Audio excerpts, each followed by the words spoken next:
Oui, je suis Catherine Walmack, je suis la coordinatrice francophone de SOFIA, qui est le réseau belge des études de genre. C'est une association qui a été fondée en 1989, donc on fête nos 25 ans cette année, dans le but de promouvoir ce qu'on appelait à l'époque les études femmes, les études féministes.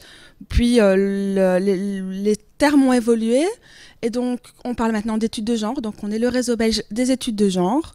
Les études de genre, c'est un domaine d'études et de recherche qui s'est développé depuis les années 70 pour réfléchir à la construction sociale des hommes et des femmes, de la masculinité, de la féminité, et puis surtout pour réfléchir au rapport de pouvoir qui existe entre les hommes et les femmes, et aussi entre voilà, cette masculinité, cette féminité. Donc nous, on étudie les études de genre aussi dans une optique assez large, c'est-à-dire qu'on va croiser, on va voir comment les rapports de pouvoir se croisent, donc on va aussi prendre en compte la dimension de classe, de race, aussi on peut réfléchir à la vieillesse, au handicap, à l'origine ethnique, à la religion. Voilà, mais il y a différentes façons de faire les études de genre, mais nous on veut promouvoir ce champ de recherche, en particulier dans les universités, où ça se développe depuis maintenant une trentaine d'années, mais ça n'est toujours pas reconnu de façon structurelle.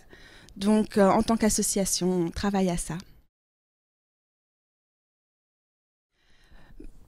On cherche donc non seulement à promouvoir les études de genre dans les universités, mais aussi à se faire se rencontrer l'approche néerlandophone et l'approche francophone, qui sont un peu différentes dans le sens que les flamands sont beaucoup plus influencés par la littérature et les recherches anglo-saxonnes, et les francophones de Belgique plus par ce qui se fait du côté francophone. Donc il y a un intérêt à faire se rencontrer ces différents points de vue sur les études de genre. On fait aussi le lien entre l'académique et le terrain associatif.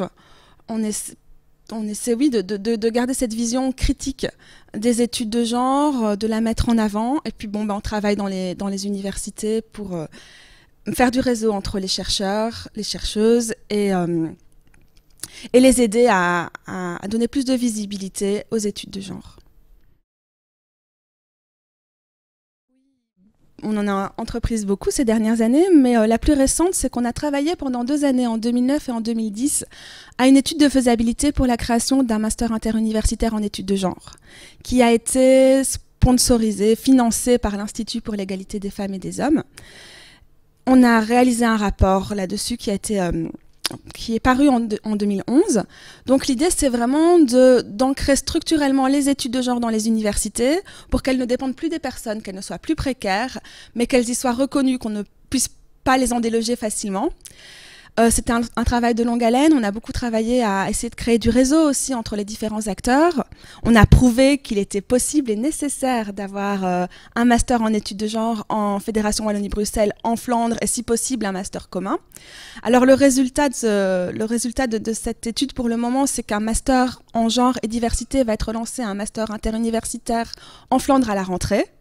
Donc finalement, ça porte ses fruits. Les académiques ont repris le dossier, les recteurs ont accepté de soutenir et ça évolue. Du côté francophone, c'est plus compliqué, ça prend plus de temps, il y a encore du travail à faire, mais les académiques qui travaillent dans le domaine des études de genre sont convaincus de la pertinence du projet et on espère avoir aussi, à aussi court terme que possible, un master en études de genre.